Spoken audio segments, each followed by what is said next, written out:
Hello, this is the Chapter 8 lecture on Introduction to Hydrology, and this is Dr. Rudabaugh. And what I wanted to do was to show you some of the key concepts and themes from the chapter, and I wanted to add some commentary on a couple of topics. The first one being is we're going to go over some of the highlights from the Chapter 8 topical outline here of the themes, and you can see there's quite a bit. Some are way more important than others, and I'll try to sort that out as I go through the lecture. But I wanted to point out as well these three excellent videos here on understanding the water cycle, understanding humidity, and understanding the Earth's water budget. We'll actually have a lab on this one. And so I would like for you to really watch these videos because they really complement a lot of the themes you'll read here. And some of the graphics on here aren't as dynamic as the videos here. So I just wanted to point that out to you before I get going. So I want to get into Chapter 8 and the topics in Chapter 8. And the very first topic is the physical properties of water. And right out of the gate, there's kind of a problem with the graphic not loading, and I thought in the lecture I could address that. As you can see, there's a little broken link here, and I actually out on the web is actually it's sitting right here. And this is what each water molecule actually looks like.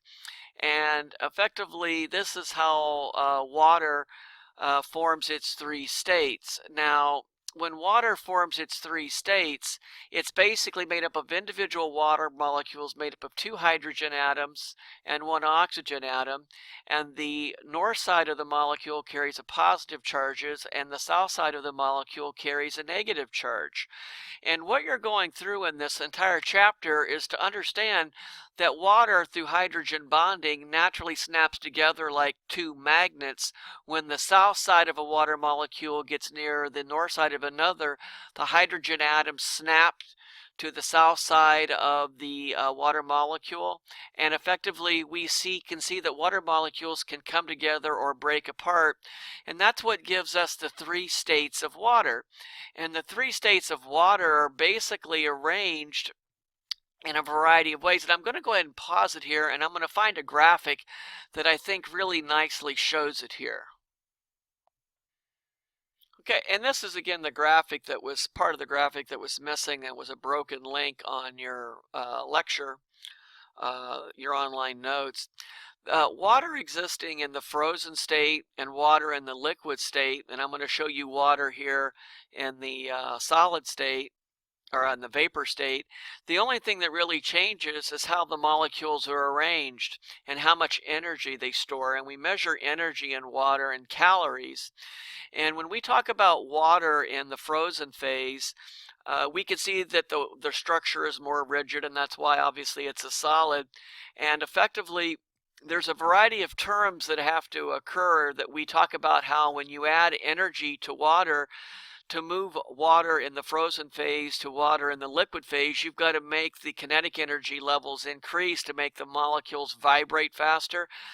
And as you add energy to water in the frozen phase, that then breaks apart the bonds of the water to a less structured, semi-ordered model, which we call water in the liquid phase. And to do that, we call that process melting. And so, so many calories of heat are required to move water from a solid state into a liquid state.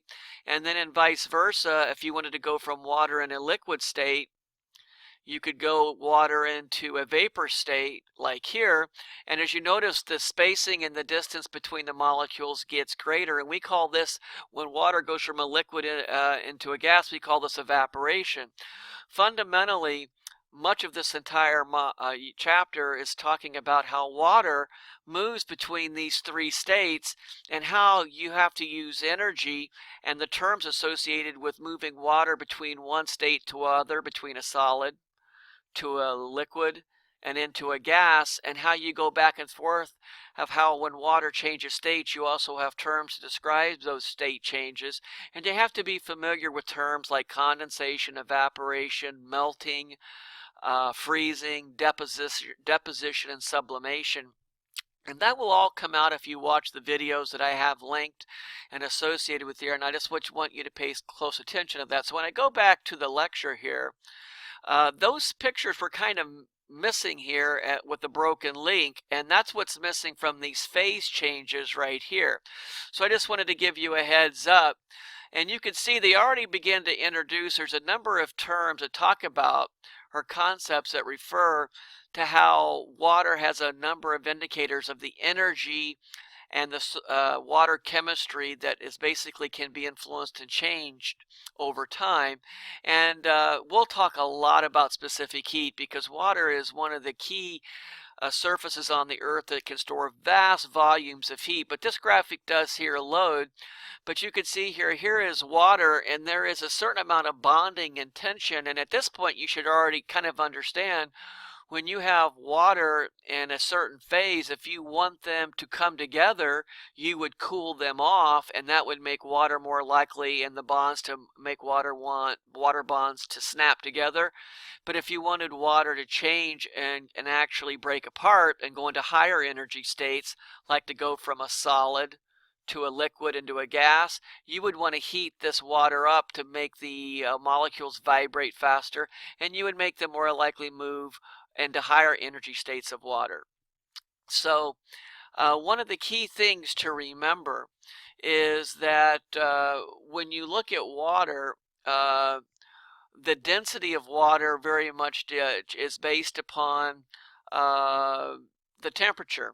And as water freezes, it tends to expand and becomes, and you can see here, as the temperature of water changes, its density changes as well. So understanding that even though water is made of the same stuff, H2O, that the behavior of water and the energy level of water isn't necessarily equal when we talk about a solid, liquid, or gas. And I'm going to go back here and get into the very first. The water cycle, or the hydrologic cycle, will be the last thing I talk about for this very first presentation. And I might have 2 or 3, but I have a video on this linked.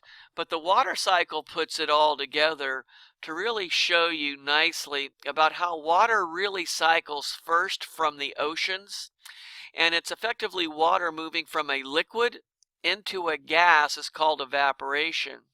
That water then condenses back into a liquid in a cloud, and then winds move those clouds over land, and then those clouds on land have the potential to produce precipitation, and that water then falls on land, and then it can either be absorbed by vegetation, it could accumulate into a lake or a stream, or it can soak through the ground and be stored as groundwater.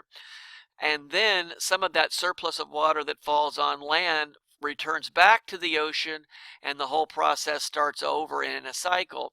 And it's really fascinating, is this is what really links the hydrosphere is what links the Earth's living organisms, the biosphere, the atmosphere, and the lithosphere, which is the Earth's crust.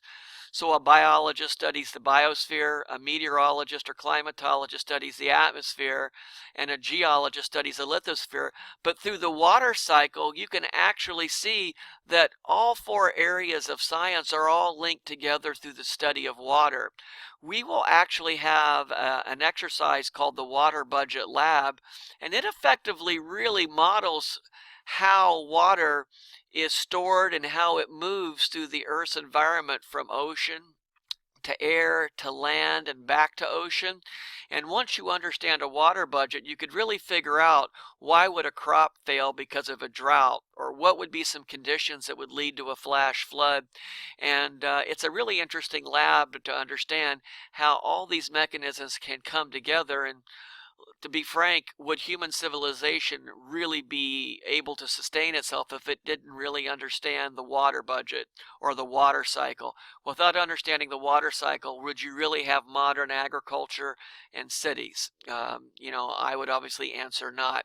I can't really underestimate you understanding these terms of evaporation, condensation, precipitation, deposition, runoff. These will be terms that you see quite a bit, and I will expect that you will learn them as you go deeper into the chapter.